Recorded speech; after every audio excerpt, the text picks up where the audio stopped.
பாருங்கள் ரோடெல்லாம் எப்படி இருக்குன்னு பாருங்கள். இதுதான் எங்கள் ஊரில் உள்ள நிலமை. இந்த 13 வருஷமாக 2 பார்ட்டி வந்து போயிருக்கு பஞ்சாயத்தில். அவங்களுக்கு நினச்சிருந்தா ரோடு போட்டுக்கலாம்ல. எம்எல்ஏமார் வந்தாங்கன்னா கரெக்டாக எலெக்ஷன் சமயம் மட்டும்தான் வராங்க. அவங்களுக்கு அப்போ மட்டும்தான் நாங்கள் தேவை. ஓட்டு போடுற அதுக்கு மட்டும்தான் தேவை எங்களை பாவப்பட்டவங்களுக்கு. அடுத்து என்ன மண்ணடிச்சா எந்த பிரச்சனை இருந்தாலும் கூட வந்து பார்க்க மாட்டாங்க. பார்த்தீங்களா? இப்படி தான் எங்கள் ஊருக்கு நிலமை. ரோடை பாருங்கள். இதுக்கு நீங்கள் தான் எங்களுக்கு ஒரு நல்ல ஒரு பதிலாக சொல்லணும். பார்த்தீங்களா ரோடு குண்டும் குழியும். ஒரு பைக்கில் லிஃப்ட் கேட்டு போனாலும் பயமாக தான் இருக்குது. அப்படி தான் எங்கள் ரோடு கிடக்குது. பார்த்தீங்களா?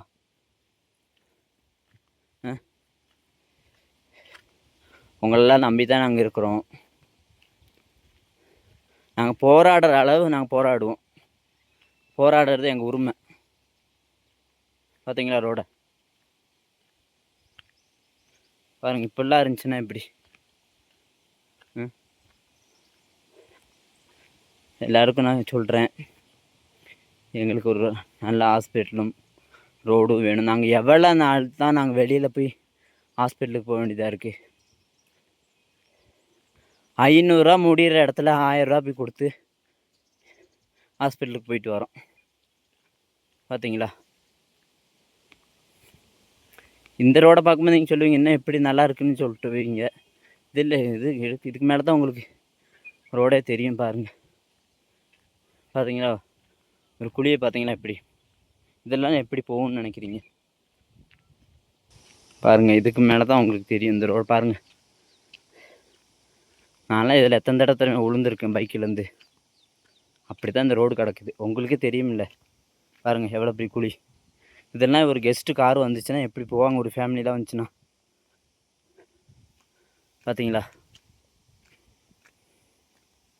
நேற்றுலாம் இதில் ஒரு கார் வந்து பேக் டயர் 2மே தூக்கிடுச்சு. ஒரு கெஸ்ட்டுக்குள்ளே காரு. இப்படிலாம் இருந்துச்சுன்னா எப்படி தூக்காமல் இருக்கும்? ஹலோ, என் பேர் ஐயப்பன். நான் வட்டவடையிலேருந்து பேசுகிறேன். எங்கள் ஊரில் ரோடை பார்த்தீங்களா எப்படி இருக்குது? 13 வருஷமாக எங்கள் வட்டவடையில் ரோடு இப்படி தான் இருக்குது. நாங்களும் எல்லா இடத்துலையுமே கம்ப்ளைண்ட் கொடுத்து பார்த்துட்டோம். எங்களுக்கு இதுவரை யாருமே ரோடு போட்டு கொடுக்கல. கேட்டால் சொல்கிறாங்க ஃபண்டு வந்திருக்குது, ஆனால் அவங்களுக்கு அந்த 18 கோடி பத்த மாட்டேங்குதான் ரோடு போடுறதுக்கு. 18 கோடி யாருக்குமே பத்தாத ரோடு போடுறதுக்கு.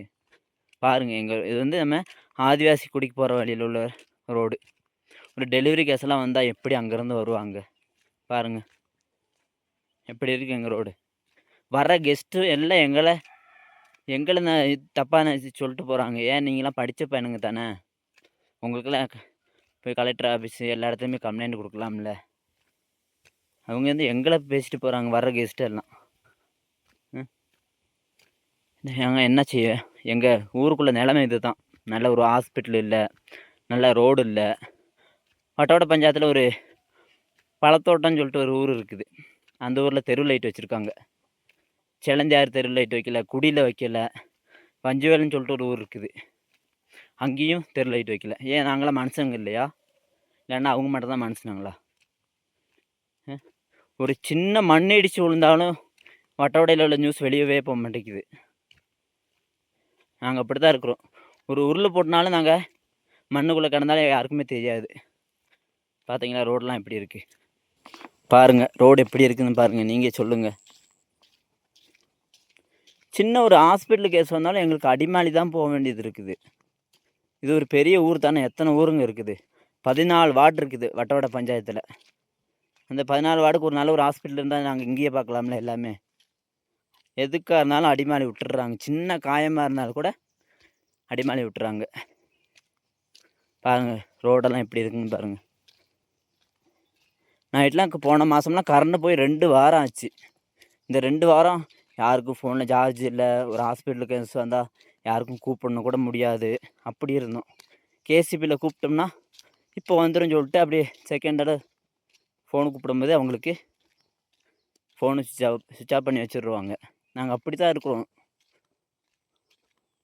ஆனால் வட்டவடைன்னு ஊர் எல்லாருக்குமே தெரியும். ஆனால் நாங்கள் வந்து யாருக்குமே எங்களை இங்கே ஒரு எது நடந்தாலும் யாருக்குமே தெரியாது. நீங்களே இதெல்லாம் பாருங்கள்.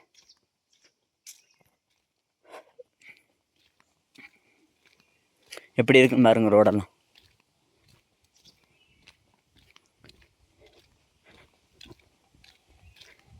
பாருங்கள், இப்படிலாம் வந்தாங்கன்னா குடியிலேருந்து எப்படி ஒரு ஹாஸ்பிட்டல் கேஸ்லாம் டக்குன்னு போவாங்க. திடீர்னு அங்கே ஒரு டெலிவரி கேஸ்லாம் ஆகும்போது இவங்க ஒரு வாரத்துக்கு முன்னாடியே போய் அடிமாலில் ரூம் எடுத்து இருந்துருவாங்க. அப்படி தான் இந்த வட்டவடையில் இப்படி இருக்குது பாருங்கள். உங்களால் முடியும்.